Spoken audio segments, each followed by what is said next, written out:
he was morally upstanding or a decent human. But when Joe says something bigoted or ogles someone's little kid, CNN says, isn't this refreshing? Biden's like a mix of JFK and FDR with all the finer parts of Harry Truman. Christ, I know that they don't think that we're the brightest, but at least pretend we got a couple lumens. Ask yourself if you have ever questioned what they fed you, or do you just shut your eyes and then consume it? And now ask yourself if you ate every one of Biden's lies under guise of harm reduction and the promise of a slight improvement. And now imagine long ago that Biden chose to show you who he really was by traumatizing you for his amusement. Now imagine that you watched him touch a Bible with those filthy hands, and then assume the power of the highest seat in all the land, of knowing your attacker wields a global coalition born of three-letter agencies who'll make a life's mission out of trying to discredit you through lies, damn lies, and collusion. Big tech is never gonna separate from our surveillance state. Fuck's sakes, they're just a breath away from total fusion. So there will come a time where even if you see the light, your voice will never reach the sky through all the bots and all the noise pollution. So trust us when we tell you that the masking of abuses is perhaps this country's oldest institution. And I know nothing nobler than facing it in honor of the truth when you know that the people holding power have been neutralizing truth since there was wet ink on the Constitution. So know that Tara's truth is something crucial to the movement. And if you see yourself a partner to the revolution, help this country see through all the baseless propaganda through the crux of Joe's illusions. And recognize that Tara Reade gave everything she had so she could tell us what the truth is. Recognize the decent thing to do when someone bares their soul and shows their bruises is not to ask for context or offer up your own solutions. Your job is just to listen with an honest mind and put yourself on Tara's side a moment so you understand the path she chooses. That there is no instant fame worth the dragging of your name. And if that's what you think, you've a lot to learn about the kind of facts the mob can handle and the kind that it refuses. You've a lot to learn about the news and all its many uses. Guess you've yet to learn the truth the news will serve as fruit from which they've squeezed out all the juices. And we all eat the husk and just pretend it's full of nutrients and isn't really useless. But the jaws of our ability to yield accountability are absolutely toothless. So don't you kid yourself that any lips are being loosened. They won't ever tell us where the bodies are or show us where the proof is. It's on you to recognize the lechery our president so regularly oozes. It's on you to muster up some honesty and ask yourself how Biden won your trust, but it's America that loses. Open up your eyes and learn to recognize the bruises. Open up your eyes and learn to recognize the bruises.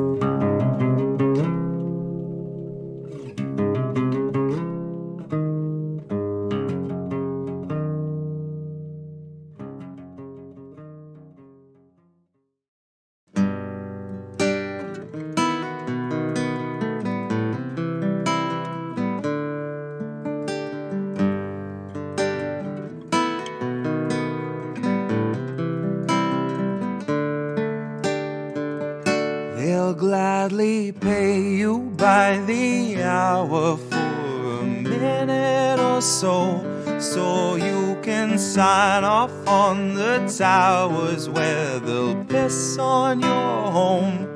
And if you feel like you're just powerless to answer them no, it's 'cause you are.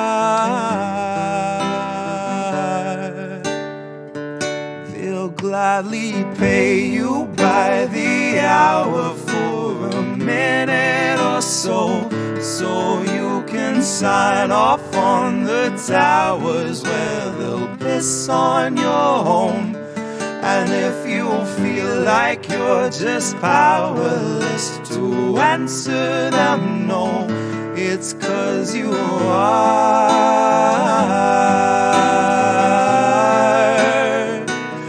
It's 'cause you are.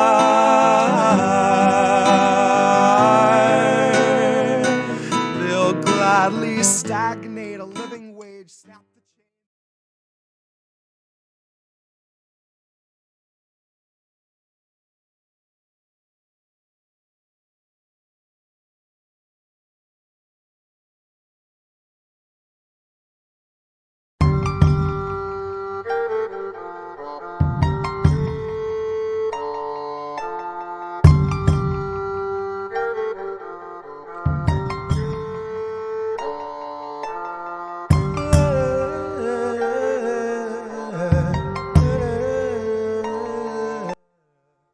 Welcome back, everyone. Welcome to Politics of Survival. I'm your host, Tara Reade. Yeah, it's been a week since I've talked to you, and the last time I talked to you, it was with Kyle Seraphin, who is a FBI whistleblower. And tonight I have back with me to continue our conversation from last August, the wonderful Chairman Omali, who represents the Uhuru Group, the African People's Socialist Party, and who went through an FBI raid, as you all remember, my audience, back in August, and we had a show about that. And now he's back with us to talk about the latest developments and everything that's going on. So welcome, Chairman Omali. It's good to have you back. Thank you so much. It's very good to be with you. We really appreciate the fact that you are assisting us in breaking out of this information blockade that has been imposed on us by apparently the federal government and various other platforms that serves the interests of the federal government. Yeah, thank you so much. Sure. I think one of the things I want to talk about is I want to bring my audience up to speed, some new audience. We're on more platforms than last time you were with me, and have a little bit bigger audience. And so some may not know your whole story. So I'm going to ask you about that. But Reef, I don't know if you have that FBI footage handy, but if you do, let me know and we can put it up so people can see it of the raid. I would have had it. Oh, you got it. Good. Yeah, he's got it. He'll get it. But in the meantime, it's on their page, by the way. It's on the Burning Spear. Right. I think you can find it if you look it up. So for my audience, the Uhuru Group has if you look it up, it's called the Burning Spear. So you can look that up. They have a really good publications and YouTube clips of a lot of things they've been through, and Reef is showing us. So thank you, Reef. So Chairman Omali, could you talk a little bit about your group and the Uhuru Group, what you do, what happened in August, and then bring us up to speed? Well, the Uhuru Movement stems from struggle of Black people in this country in the 1960s. I said in this country, but at that time, the Black movement was really growing as an international movement, connected all around the world with different kinds of organizations, et cetera, but all really concentrating on the question of anti-colonialism, the struggle against colonialism, which is something that permeated the entire world. Oppressed peoples everywhere were struggling. I mean, we came out of a Bandung conference in the 1950s where countries from Africa and Asia came together to talk about freedom and independence. In 1966, the Tricontinental Conference happened in Havana, Cuba, attended by something like more than 300 people from something like 80 different countries and what have you. So at this time, the struggle was one that was seriously involved in just trying to become a liberated and free people. So the Uhuru Movement was born from that process. I was an organizer with the Student Nonviolent Coordinating Committee called SNCC. It was an extraordinarily dynamic kind of movement, and it was the organization that really represented the bridge from the civil rights movement that people like to, in retrospect, applaud Martin Luther King for being a part of, and a new rising movement that was characterized as a Black Power movement. And this Black Power demand that came about in 1966 from SNCC, by the way, was a demand that gave a relatively universal character to the struggle of Black people in this country and connected to the whole struggle of anti-colonialism. So the struggle for power is a struggle against colonialism as opposed to a simplistic struggle against racism, saying that what we have to do is fight to make white people like us. And there's no way you can even know if you ever won the struggle against racism. It's not like somebody comes out with a flag and say, okay, we surrender, now racism is dead. But the end of colonialism results in people who can be free. They can be. We saw that in Cuba and Algeria and various other places where people were winning freedom. So we were part of that movement. And in 1966, as a member of the Student Nonviolent Coordinating Committee, SNCC, on the December 29th of that year, I was arrested in St. Petersburg, Florida, for leading a demonstration to the City Hall And at which time, several of us went into that building of the City Hall and removed an 8x10 grotesque racial caricature of Black people hanging in the real seat of power. And I was charged with 11 different offenses, sent to court on misdemeanor charges, convicted, sent to court on the felony of grand larceny for removing that, and was sentenced to 5 years in prison. I spent off and on something like 2 years in prison based on that. And our movement sort of grew out of that along with other forces, but at the same time, we were coming into existence. We are looking at the process that this country was the United States, and the whole world was in a certain state of turmoil, and just similar to now. Where you see how the contradictions are occurring with one sector of the population climbing the walls of the Capitol and chasing the vice president, et cetera. It was just turmoil everywhere. And inside the United States is turmoil. People forget that it was in November of 1963 that U.S. president was killed. Assassinated here. We saw a period where one president was forced to resign, another, and which was a coup of sorts. Another president, vice president, was forced to resign during the same time frame. 1965, Malcolm X was assassinated, and there's no doubt in anybody's mind of the involvement of the U.S. government in that, and the FBI. 1968, Martin Luther King was assassinated. 1969, Fred Hampton of the Black Panther Party in Chicago, Illinois, December 4th, assassinated. And there was just this array of killings and this contest at the time that was occurring between what was characterized as Soviet Russia and the United States was a factor, just as the contest between Russia, China, the United States, and these other forces in the international arena constitute a part of the context that we're looking at, where the United States is now again fighting for its hegemonic place in the whole world in this contest. And at the same time, we have Joe Biden claiming that he represents the leadership of the in the struggle of the democracies against the autocracies of the world. And it's just an extraordinary thing that is there. And our organization has been one for self-determination. And we have various kinds of institutions we've created, a lot of them here in St. Louis, where we've been since 2014, after the murder of Mike Brown by police forces, and also a host of FBI agents coming into St. Louis, by the way. And we were told that it was supposed to be we assumed it was supposed to be many people to look out for the interests of the Black people who've been killing by the police, police who were wearing bracelets proclaiming their fidelity and loyalty to Darren Wilson, the person who killed Mike Brown, in a city that had a majority African population, but only a couple of Africans on the police department or in the government, et cetera.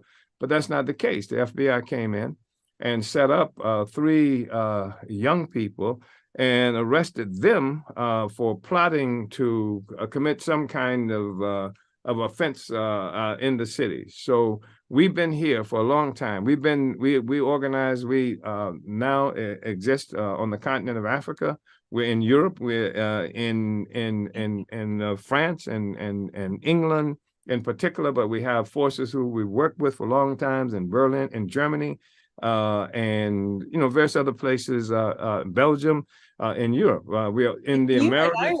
You were in Ireland too. Oh yes, I was in Ireland. That was one of the most extraordinary trips I made. And this is, what makes it so obviously phony. This charge about we are supposed to be Russian agents, in part because I went to Moscow at the invitation of a non-governmental organization there in Russia.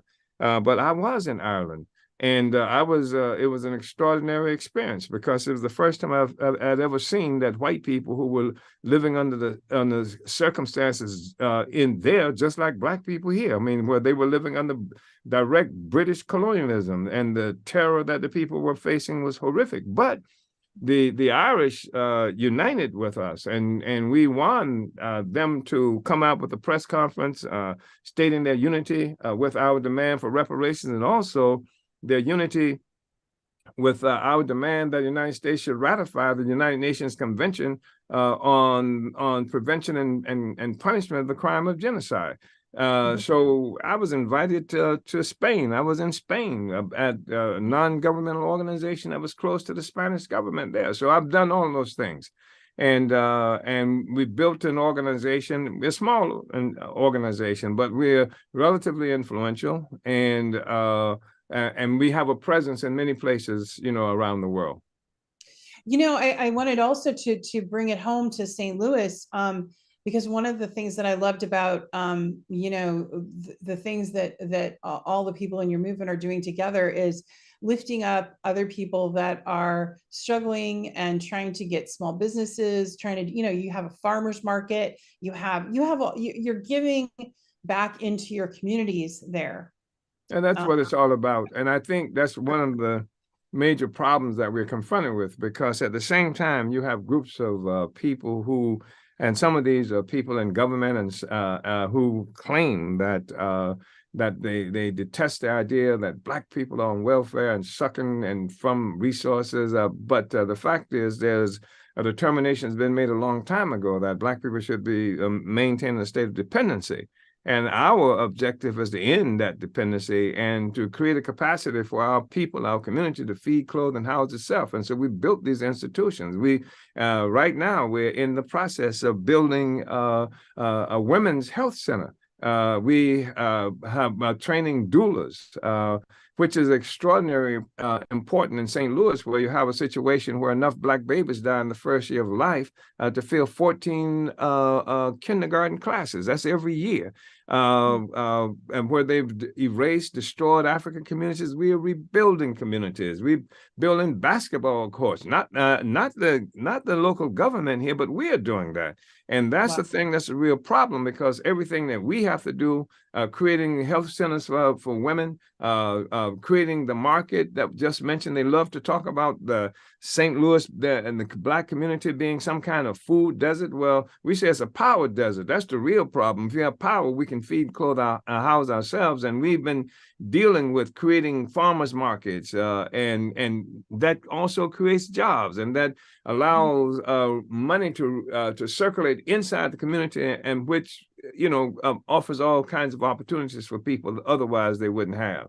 And artisan community as well. Yeah. Mm-hmm. Yeah. And so that, that's part of what it is that we have been about and what we do. And so this insulting, this racist attack by the liberal anti-racist Biden government and the liberal anti-racist Democratic Party. I mean, it's the most offensive kind of trope that you can imagine, that somehow black people are not smart enough to know that we are oppressed.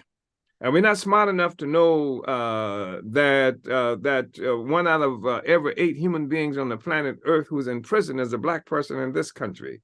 We're not smart enough to know that we need to be able to feed, clothe, and house ourselves. We need to end the repression. We need to fight back against the kinds of George Floyds and these other things that are happening. We're not smart enough to say, hey, let's force the United States to show its real hand. Let's go before the United Nations, a legal, nonviolent act. Let's take petitions, go before the United Nations, and charging the United States with violating this United Nations Convention on the Prevention and Punishment of Crime of Genocide. What's illegal about that? We say we run candidates. They charge us with running candidates in 2017 and 2019 for city election. We did. And our campaigns put reparations for the first time in the history of this country were put on the ballot. We didn't take guns and say we're going to take reparations. We put it on the ballot so people could vote on it and vote for this. And they said that's how they prefer us to participate in the electoral process in this country. Yet, when we do that, when they say they don't like what's happening with George Floyd and they don't like police killing us, so we say, let's put on the ballot Black community control of the police. These are things that challenges this whole notion that somehow Black people are simply to be inert recipients of welfare of some sort, but never in control of our own lives, never being able to create for ourselves. And this is one of the reasons that they had to attack us. And it's illegitimate. This whole notion that Black people are so inept, so stupid, so backwards, that we can't see our own oppression, that the Russians have to tell us to do this. It's just some of the most vicious racial trope that you can have coming from the liberal, if you will, Biden administration and the liberal Democratic Party as they put themselves forward. These are the anti-racists who are doing this. If the anti-racists are doing this, what the hell can we expect from Klans persons who identify themselves right up front? This is who we are. But the anti-racists are the ones who are doing this. And that's something that everybody should be conscious of. There's a lot of talk now about the weaponization of the FBI and intelligence organizations, and I'm happy that some people have begun to see that, because if they had seen it earlier, they would have recognized that it's there. They would have seen Malcolm X's death and Martin Luther King's death and Fred Hampton's death. I mean, all of these are instances where it was clear the FBI was involved. Even W.E.B. Du Bois in 1951 was actually put on trial for the very same thing that they're charging us with. And the point is that what we have been doing, not with this in something that we were looking forward to, is we continue to prove the fact that freedom is illegal for Black people in this country. And people sometimes forget that Black people did not come here looking for a better way of life. We came here as captives at gunpoint and what have you, and our way of life, better way of life, was taken away from us. And we've been trying to change that relationship, change our circumstances, breaking out, escaping from slavery. Once it was over, fighting thousands of us in the Union Army and what have you, ending the Civil War, and everything we've been doing. Martin Luther King, people like to talk about him now. I say people. I'm talking about hypocrites. I'm talking about the Bidens. I'm talking about the Democratic Party. I'm talking about all those liberals who say they love Martin Luther King. They have created this false narrative that has liquidated that King was fighting against oppression. And he wasn't just somebody who was running around saying, be peaceful and love everybody, let's get on. He was fighting against oppression. He just said that the United States was the how did he characterize it? The greatest purveyor of violence on earth. And he talked about reparations. He talked about some of the same, and they killed King because of his effectiveness in delivering the message for Black freedom. So King, they like to say, well, Malcolm X, they killed Malcolm. So Malcolm X said he was for violence, and King was for nonviolence. But the fact is that what characterized both these persons are not for or against violence, but for freedom. And they died because of that. And they died in some instances, it was like liberal Democratic Party organizations that were responsible for it. And so I'm just saying that that we've come under attack. And right now, there are at least 4 of us who are characterized as unindicted co-conspirators because we work for Russia. And, I'm 81 years old. I can't know a day in my life that I can say that Black people did not suffer humiliation, brutality, starvation, poverty, joblessness, poor health, and the whole bit. Not a single day in my life. And then for the federal government to say that the Russians had to tell me that was happening to me, that's the most racist kind of trope that one can imagine, and that's based in part. It's not it's not the law that they are relying on so much as it's a political attack on us, and it's based on some assumption that there are enough white people in particular who can believe this racist trope that's coming from Biden and the Democratic Party and the FBI, that they can get away with this public lynching that they're involved in attempting to carry out right now. You know, and let's go right to that. Hey, Reade, do you have the FBI footage, the raid footage? It's on the burning spear. Okay.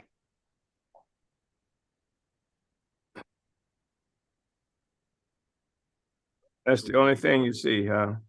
I think it's important because what happened is, you know, yeah, they attacked. You can look up videos. It should be there. It should be under one of the channels there, or just look it up on YouTube. Look up, just put in the FBI raid. Whatever. Right, okay. Right.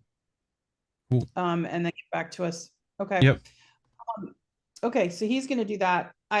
But so for the audience, I want to bring up that video for you all. But what happened is at the end of July, and what I want you to take me through real quickly while we're waiting for him to find that is what triggered.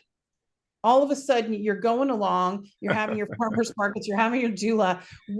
I mean, it was the same week, by the way, that Trump got raided in Mar-a-Lago, and you know, so they're doing these FBI raids, and they've been doing them to the January 6th protesters as well, and they've been doing them to others.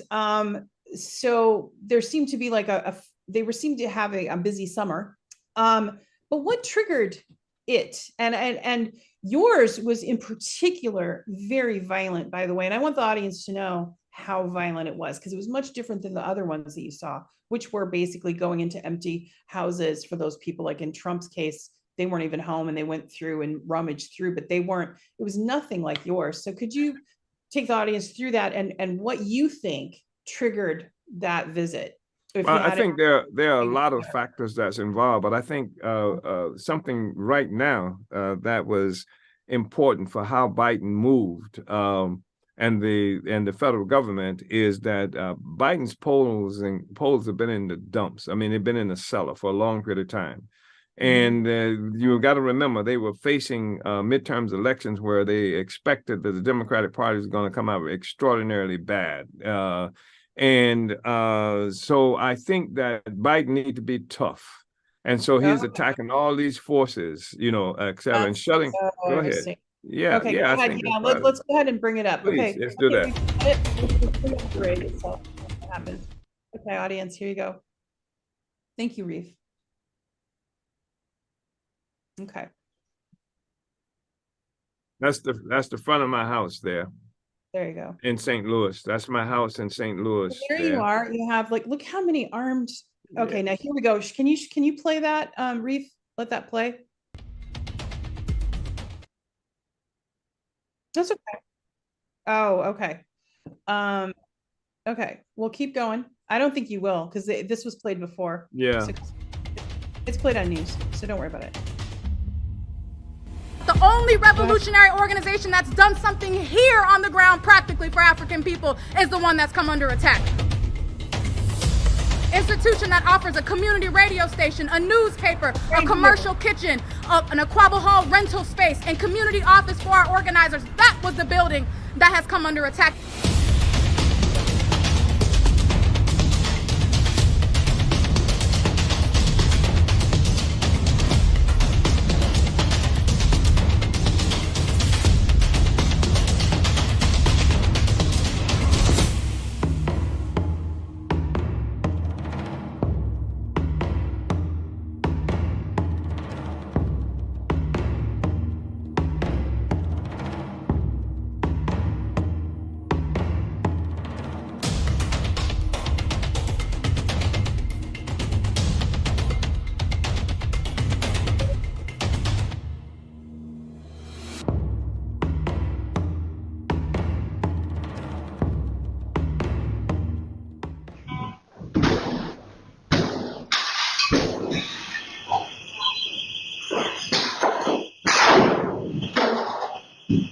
What is that? Those are flash grenades?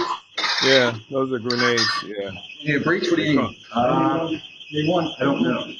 Oh, it's all better than money. Don't take it.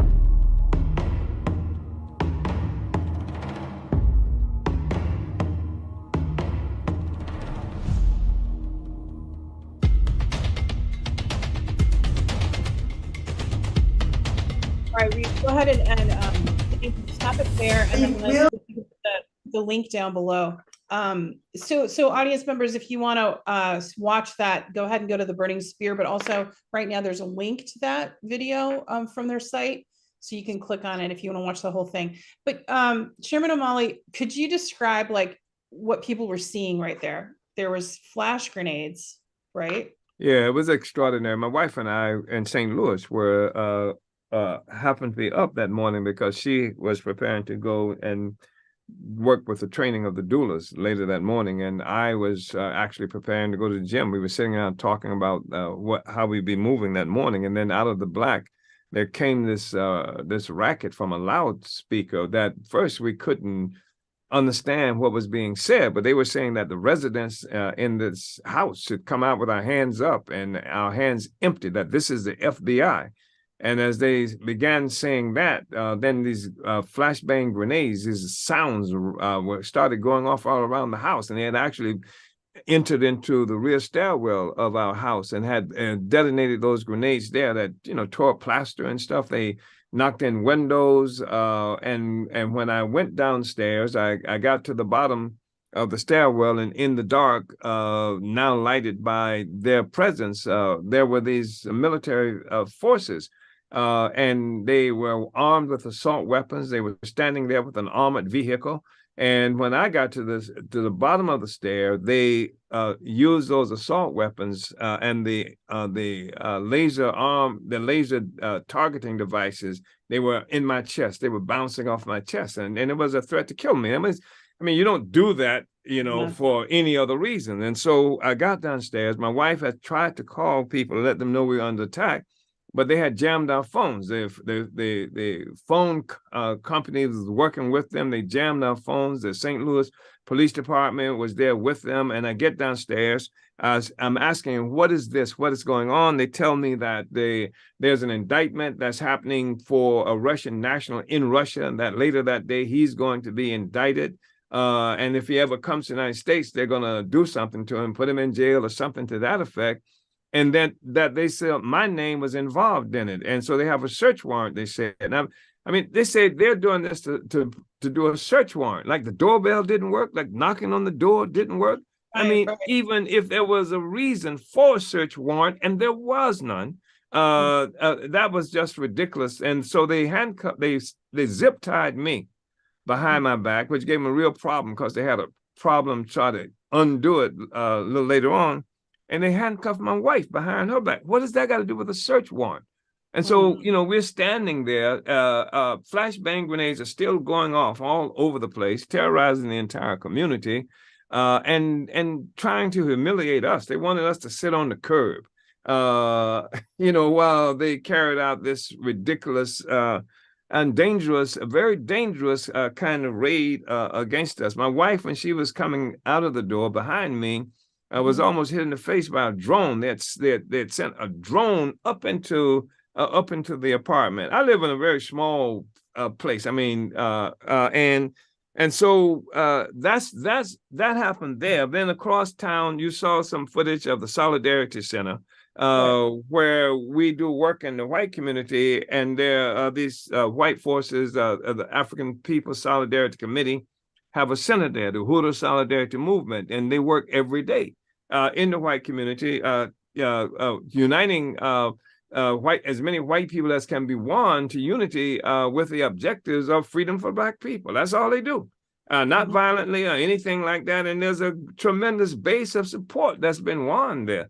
And so they use battering rams, the real mechanized battering rams to knock down steel doors. And every place they went, including my house, they occupied my house for hours.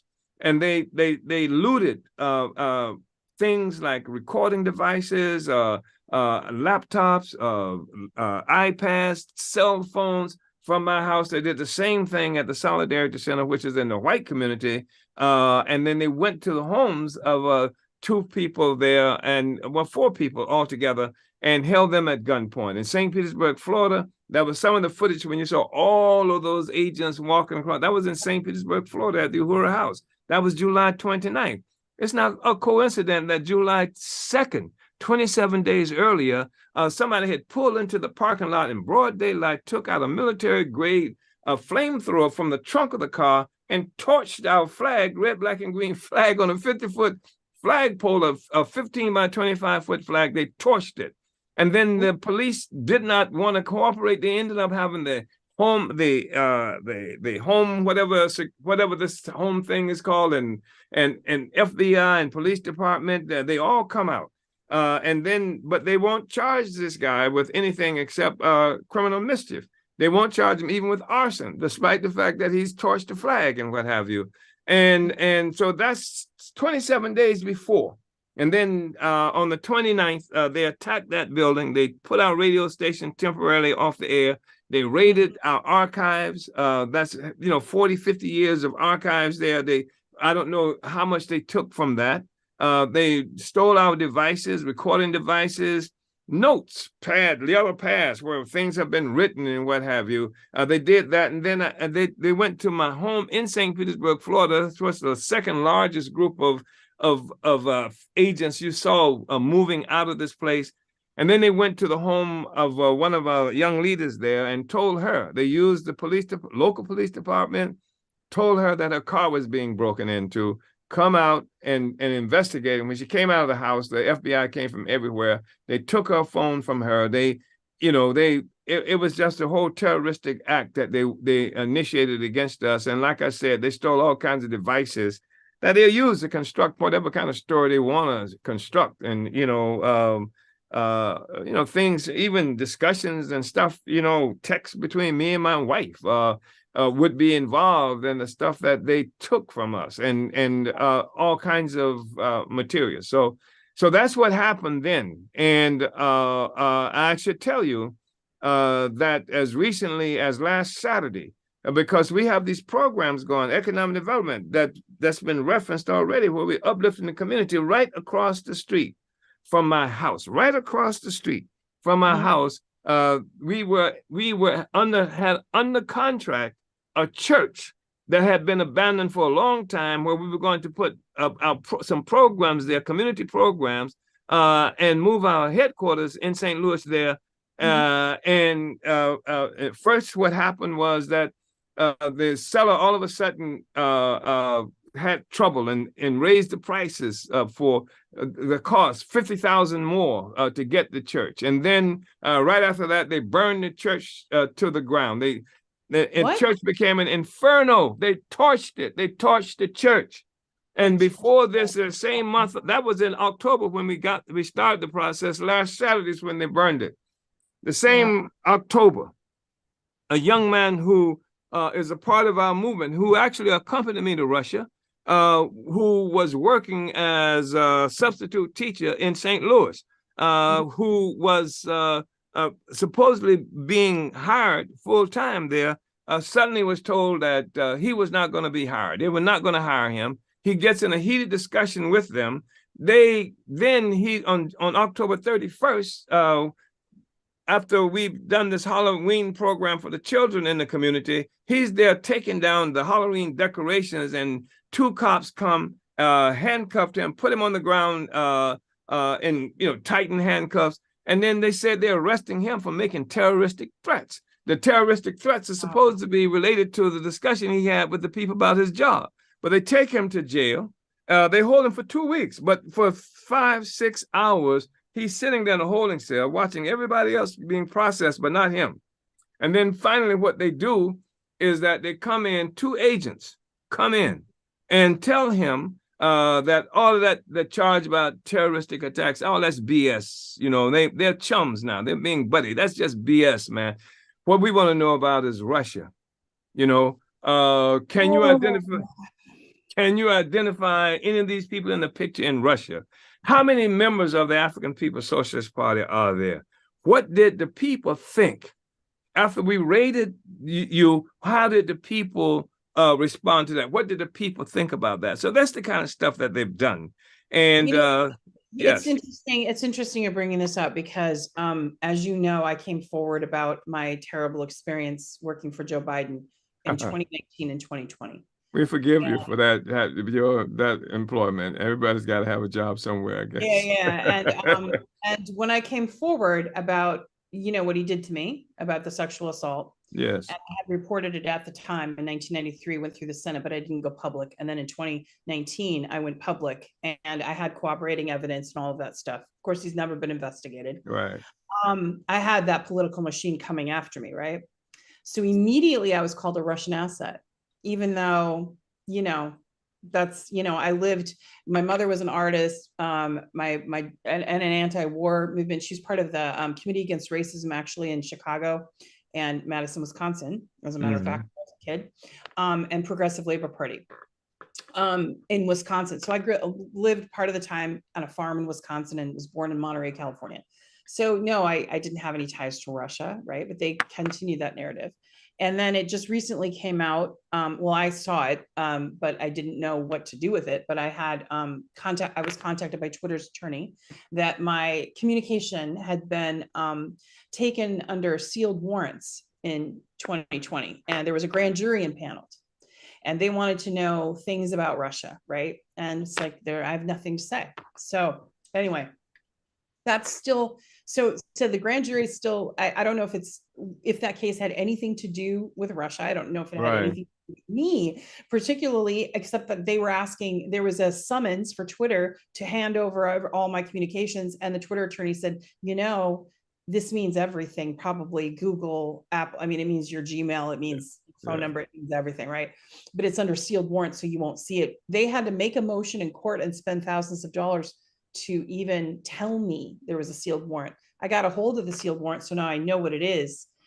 But recently, as last week, I was asked about a Russian national doing a influence campaign in the United States, and that perhaps I had just fallen in with the wrong crowd, a bad crowd.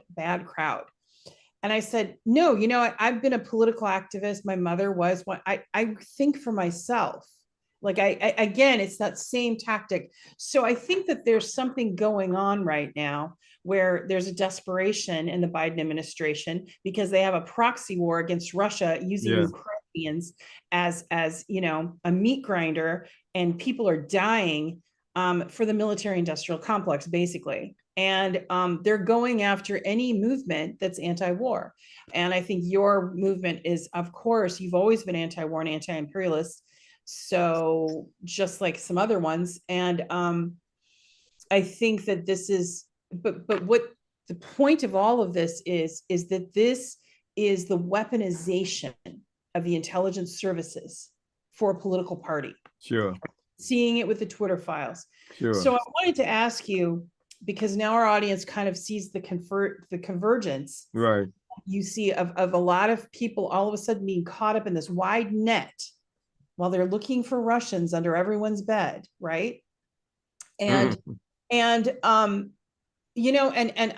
don't like xenophobia. I don't like the bigotry that's against Russia. I don't like the fact that Russian athletes were prohibited from participating in Wimbledon, that a Russian composer in New York was fired because he was Russian. It's ridiculous. It is ridiculous. It's disgusting. They have 1,000 years of history, of cultural contributions. And it's ridiculous that this particular bigoted, ugly administration, and by the way, Biden is racist as hell. I worked for him. I know what he is. I've heard him. Yeah. And the illusion and this persona he gives off is a fiction. Yeah. And we remember what he said about Obama. If you remember when Obama about yeah. And but I think that this whole Russia thing, the fact of the matter is that our position was supporting Russia. Be quite clear, that was our position. just like we supported the Vietnamese in Vietnam against, and we supported Cuba, and we supported Algerian Revolution. But the thing about Russia, that goes back much further than, what is widely recognized in terms of 2014, when the U.S. Factored into overthrowing the legitimate government and chasing them out of the country and putting their own people in power, including, Nazis and things like that. But the fact is that Russia has been under attack now for more than 100 years by the United States. I mean, if you remember that, not remember because you wouldn't have been old enough, neither would I, but after the Russian Revolution in 2017, Russia was invaded by all of the colonial powers, including the United States and Japan. They occupied parts of Russia, and this time Soviet Russia, as it was characterized, and forever they isolated Russia in terms of economic relationships with other countries and things like that. Quarantine and economic quarantine of Russia to starve it out. And then when you look at, NATO, NATO was created for the purpose of destroying Russia. There was no secret about that. That's what NATO was about. And the North Atlantic Treaty Organization and this whole Atlanticist kind of movement that has led much of the colonial world since the 40s. Which is now something that's being under assault by different factors. And even this whole Russia thing, I think, relates to, in part, the Trump administration or people who were close to Trump or associated with Trump. I think many of them were trying to be involved economically with Russia in terms of, the petroleum and Russia is rich in and those kinds of resources. And I think that was problematic for a lot of them because much of their politics has been for the last more than 100 years to isolate Russia. Russia is problematic for other reasons. I mean, because of free Russia, a Russia capable of engaging in free economic and political relationships is a problem in Europe. Because as Russia goes, you're going to see a whole reconfiguration of the whole, European power structure. I mean, Germany, France, and what have you would be inclined naturally, normally to be moving toward Russia's orbit. And I think that's a part of the problem that we're looking at. So, and the thing is that it's dangerous. It's extraordinarily dangerous. The war, the work, these games they're playing, that with nuclear power countries like Russia, China, that they're threatening in a very serious way, it's very dangerous. And the lives of people, I mean, they just brought people from Ukraine to train them in this country. I mean, increasingly it's becoming clear that this is America's war. But they're circumventing the conversation, right? Where you would have a debate in Congress and you'd have like citizens being able to give their opinions. And what are they doing? They're doing it kind of sneakily, and they're just like proxy warring it in by doing what they're doing. Meanwhile, Lockheed Martin, Raytheon, some of the biggest weapons manufacturers have made close to $1 trillion in profits since last year. So they have no incentive for diplomacy, right? No, none. They're just lining their pockets, and so I want to get to this point, Chairman Omali. Where are you now with your case, and what does it mean for you and your movement, and how can people help? Thank you. Well, first of all, people can help by going to Hands Off Uhuru. That's UHURU, handsoffuhuru.org. And we need the help. We want people, and there are thousands of people who've demonstrated or expressed support and solidarity with us against this attack by the FBI. And I think this is something that the Biden administration, the Democratic Party, the FBI itself, I really think that they misread and misread this moment in history. And this is different from the 1960s when we didn't know what was happening to us with a COINTELPRO. They they'd used bombs and stuff in our community, woke up the whole community, and then they told us, the agents told us that this is going to be in the news. This is going to make big news. So they knew what it was they're doing. And so that gives you like your viewers an opportunity to now take a stance around this question. But what we're looking at is that we've been hearing that indictments are pending, that any day now we could be indicted, and at least 4 of us. But the thing is that they have made our entire movement and organizations, all of its component parts, a part of this unindicted co-conspiracy thing. Can I ask you under what act are they trying to indict you? Is it they're doing foreign? They're using the Foreign Agent Registration Act. That somehow we did not register. Yeah, for the audience who doesn't know, look it up. It's a website. Don't be scared. I'm sure they won't trace you. But it's a Foreign Registration Act. But this is what I was told by, I had the FBI whistleblower that was on, is that they don't even prosecute that. They teach them that in academy. The FARA Act is never prosecuted. Yeah. Now, all of a sudden, there's movements towards indicting people on this act. What do you think that's about? And what information are you getting about? Because how could you're an American citizen, you're not acting for a foreign government. What is this reach that they're trying to do? What is it they're trying to do? I think part of what it is they want to do is take us off the streets and take us out of these communities and take away whatever influence that we have. They want our organizers. They want the people who are building these basketball courts and building these workforce programs. They want to destroy that. They want to, and then they want to take all the resources that we have going toward these. And people have made, the basketball court cost something like $150,000 that a lot of people, including white people, donated to as a form of certain kind of reparation. I think they want to stop that.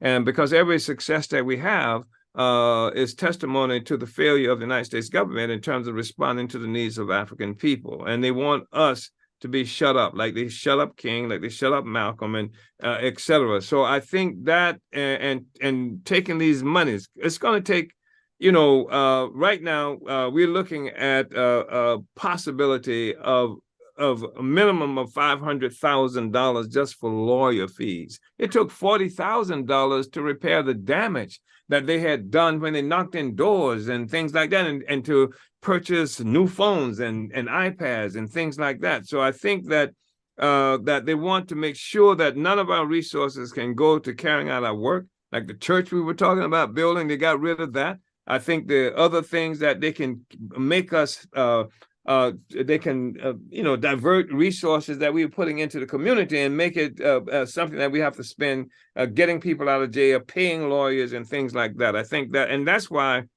the support of the people is really critical. You talk about how they was it Twitter? You said, where did they take they've taken all my communications. What they did to us, we had 130,000 signatures on change.org, where people united with the call that we should go to the United Nations, taking the United States for the treatment of African people. They took 130,000 signatures. Away from us. And this is all nonviolent activity. This is all legal activity. This is stuff that's supposed to represent a democratic participation of the people. That they did all of that. So now, we've got lawyers right now for most of us. And again, the question of raising resources is critical. I want to get those. I want to get those petitions back up. I want people to sign those petitions and spread them out on the Genocide Convention. I want people, if you can, volunteer. We need lawyers, people and legal workers. We need researchers and things like that, because our objective is not simply to roll over, but to put them on trial and make them have to explain the activities of the FBI. How did Martin Luther King did not die in his sleep? Malcolm X didn't die naturally, and all of them didn't just die all in the same time frame, same span of time, like coincidentally. How did this happen? These are things that we want them to have to explain. They say that I'm working for a Russian. How the hell did I just start working for the Russians? I've been doing what I do now for more than 50 years. So why were you, if I'm working for the Russians now, why was the FBI following me and harassing me in the 1960s? Right. So they need to be able to explain all of that, that harassment, and like I'm saying, the weaponization of the feds of these institutions did not just begin. J. Edgar Hoover declared that the Black Panther Party was the greatest internal threat to the security of this country. Not the Russians, but Black people. And so this is what it is that we're looking at. We're hoping that people can unite with us in this campaign and help us also. We've got to break out of this silo that they would impose on us, Zuckerberg and the rest of them who nothing but instruments, mouthpieces for the government itself. We have to break out of that silo, and I'm hoping that people who with you can help to share, put this thing out, and help everybody to know what the hell happened, so that we're not just victimized by the news cycle, with the general legitimate, in quotes, media, right? We have to break out of that. Right. Independent media is important. And I'm glad you mentioned that. And I'm part of Independent News Network and Indy. I appreciate him. And Reef is that. All of the people that help me are volunteering. And we try to raise up stories like yours and your movements because it's important and it's crucial that we unite at this time. And so, the people that I have a very diverse audience, apparently politically. Like there's libertarians, there's Republicans, there's people from international countries that watch the show and support me. And there's socialists and there's communists. I mean, I have people from all different, political backgrounds. So they are not going to be, and they're all being targeted, by the way. January 6th, they're considered far right, or they're considered, I forget what the MAGA, they're considered MAGA, they're considered extreme. Yeah. They're being called domestic terrorists. Yeah. Court. And some of these people that are, 70 years old, 60 years old, they had their own grief and their own upsetness that they were there at January 6th, but they didn't do anything. They were, many of them, most of them didn't, just milled around. It's amazing. And, there was some destruction of property or whatever, and that was dealt with. But the sentences, I had when I, because I mentioned the Kim Iverson show, and she was good enough to have you on, right? And she's been raising awareness. She's an independent show that everyone should support 5 days a week, for an hour. 3 p.m. Yeah, our presence there generated a lot of attention. A lot of people saw us as a consequence of that. Yeah. Good. And I'm really wanting people to pay attention to independent, Glenn Greenwald, some others that are the Revolutionary Black Network, Savvy Sabs. You've got a lot of different networks trying to be heard. So check out Rumble and you can check them out. But what I wanted to say too is, with regards to the indictment, it must be so hard emotionally for you and your family and the people in your movement to just kind of have that anxiety every day. How are you all dealing with that? And what are you doing to help each other with that, like getting through? And what, where are you with your lawyers and what they're saying? I mean, do you have time? Is this imminent, or is this, what's going on? What will happen? In other words, are they going to just take you into custody, or is it like a process? Well, I'm surprised that we haven't been indicted yet. Because at one point we were led to believe that it would have happened early this month. And but we understand that it will happen, it is relatively imminent. I mean, within the immediate time frame. That's what we understand. And we have, I think, good lawyers who are working with us. Again, that's going to cost a lot of money because of all, you're going up against the federal government, with all the resources they have, and they've got tons and tons and tons and tons of materials that they took from us. We don't have even the ability to go through our own stuff. Can you remember what you have, posted and texted, 3 years ago, or what have you? So I mean, so that's stuff we have to deal with. And I think that the objective in part is to paralyze us, with fear and anxiety and things like that. And what we've concluded is that we must be doing something right if they're attacking us. And so we just keep on doing as much right as we can. Work. and try to meet more people like you and other forces who trying to make sense of this thing or trying to help everybody else make sense of this thing. We are having rallies and meetings. We did a press conference today at the church that they torched, which is right across the street from my house, as I mentioned. And so we are just being busy touring where we can to tell people the story, because what they require is this stuff to be kept in the dark. They like to function like roaches, who can't tolerate the light. And what we have to do is shine the light on it, make it clear what's going on. And that's what we work. And so every day, we are pursuing the programs that we have established, in various places, and even trying to do new programs. If their objective is to keep us from bringing these programs to the community, open up new programs. We have created, we function in the solidarity movement. These are white people who believe that in free speech and freedom of assembly, and that also that the treatment of African people in this country needs to stop. And so we function, and we have members of that organization, one of those organizations in 141 cities in this country. We exist in South Africa.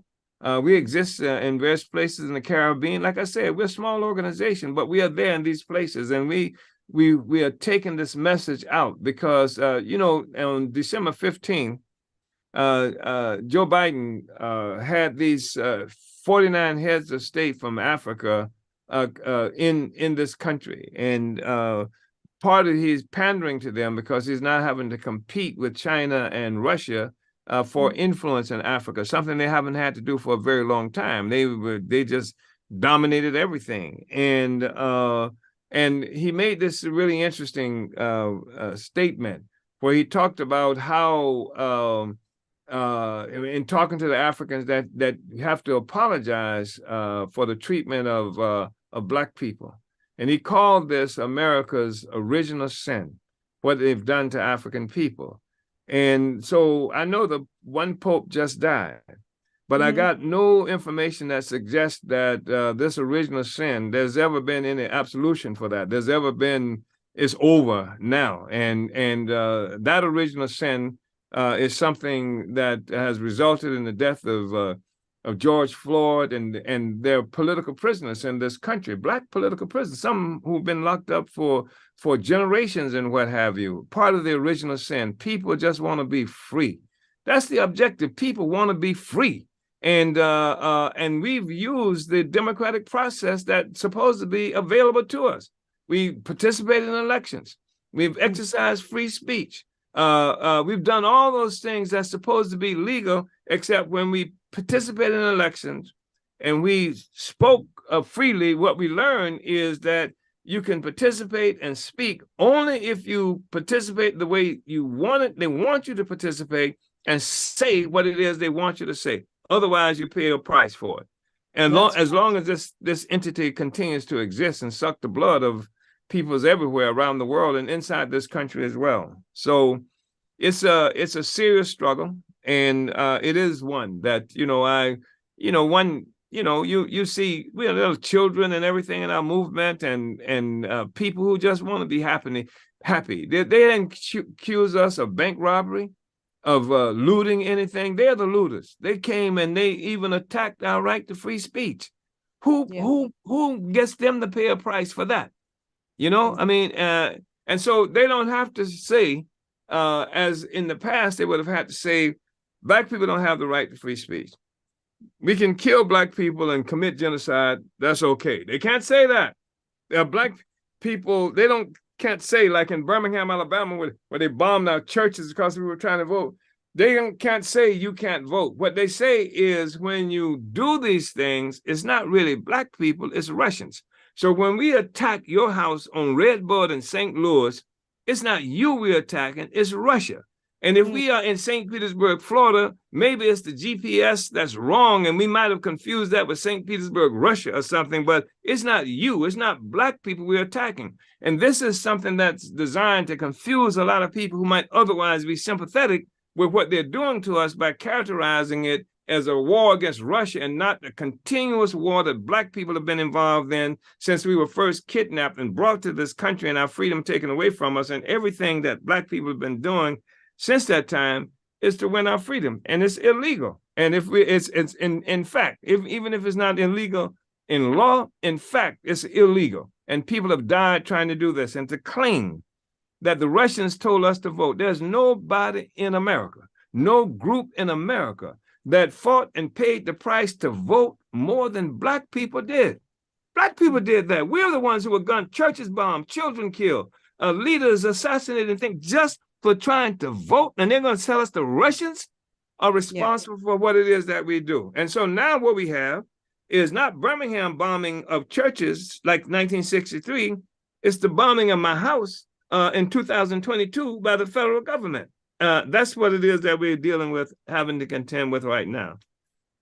Yeah. You know, and I am so sorry for everything that you have had to go through to simply just, you know, create change, movement that's positive, and you know, allow your movement to create what it's about, which means freedom. Now, what I do want to ask you, Reef, I wanted to pull you in because we do have a live audience and they have questions sometimes. Sure. Comments. I know you have to go in a minute, but if you can stay for just a minute, just to answer a couple questions. Sure. Reef, do you have any questions there or comments that you want to give to Chairman Omali? Reef. How about I unmute? Would that work? Yeah, if I unmute? Yeah. Unmute your thing. So yeah, they just asked what literature and film that Omali would recommend to people to, you know, get caught up. So if you have any recommends. Well, I would recommend that people go to the Burning Spear, and we have a newspaper, the Burning Spear, and you can go to the website, burningspear.com. And also there are several books, one of which people may be interested in is about several I've written, you know, and all of them have been connected with the political work we do. The most recent one is Vanguard. And, you know, that's the most recent one, but there are others. There is the book, Overturning the Culture of Violence, that Penny Hest, authored by Penny Hest, that I really think people should look at, and you get a sense of the history that we are dealing with. And also you can go to Uneasy Equilibrium, which is a political report to our 6th Congress, which is really important because here when we talk about uneasy equilibrium, we're talking about this growing contest that's existing between the United States, Russia, China, and all these other forces, and how that relates to the struggle of Black people, you see. So those are a couple of things. And then go to burningspear.com, go to Hands Off Uhuru. Hands Off Uhuru, UHURU.org, and you can get a lot of more information about our movement, and you can learn more in terms of the kind of information that's accessible to people who are interested in the questions that we're discussing right now in the movement that we're involved in. Learn about the murder of Malcolm X. Learn about how King, you know, they've taken King and sanitized him so that he's this harmless force that just walked around saying, be peaceful and love everybody. He's the one who said the United States is the greatest purveyor of violence on earth. And it was true. And so, I mean, I think that go to handsoffuhuru.org, go to APSP and you will get access to a lot of the information that you're interested in. I'm convinced of that. Yeah. Well, thank you. And, you know, I wanted to say thank you so much. It was such an honor to have you back on my show. And I always learn so much when I speak with you. And, you know, I'm solidarity with your struggle. You know, call anytime. You have ways to reach me. So please do that. We'll be in communication. So, you know, and we want to see you through this. And I know my audience now is on the edge of their seat and they want to be part of this. So I'm sure that they'll be sending you some emails and contact and support. Well, and so I think that Yeah. Tara, we really appreciate that. And I want to just say that on January 21st, we have one of the mass meetings of the Hands Off Uhuru .org campaign. This is our Fight Back campaign. Okay. And we're gonna have with us at that meeting Ward Churchill. I'm not sure you're familiar with Ward Churchill. He's done an incredible amount of work investigating like the FBI and how it has interfered and intervened in our struggles for a long time. He is from the American Indian movement as well. He is a professor, and he's paid a price too for the books that he's written exposing that. And that's one thing you can look for. Google Ward Churchill. And I'm saying this also to the person who raised the question before. And Agents of Repression, I think, is one of the books that he authored. And I think this will be a source of some of the information that the participant asked about earlier on.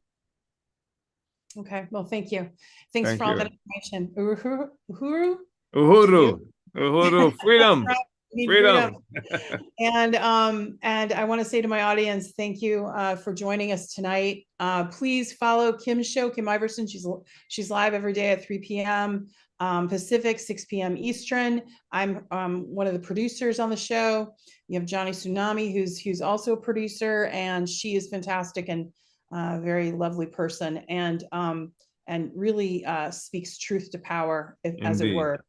And I appreciate you, Chairman, and I hope, Chairman Omali, that you all have a podcast someday too. I think that would be great. It'd be great to see you all expand from radio to podcast. Yeah, that sounds good. Through this, and we're here for you. And if you want to make something like that happen, I know Indy and Reef would want to talk to you. And splendid. Splendid, Tara. Yeah. So I think it's needed, and you'd reach a lot. You'd reach your international audience, but also, a lot of people maybe that you couldn't otherwise. So we could have a discussion about that if you like. And it's very simple, and we have a lot of volunteers and people to help. So right on. So have a good night, and we're going to be thinking about you. So audience, we'll see you next week. Thank you everyone who tuned in, and we'll be talking to Johnny Miller from the Donbass region. We'll be live talking about how Ukrainian forces are killing Russian nationals in the Donbass. Yeah. So we'll be talking about that next week. All right. Thank you so much, Tara. All of your listeners and viewers, thank you. We are winning. Uhuru. Back at you.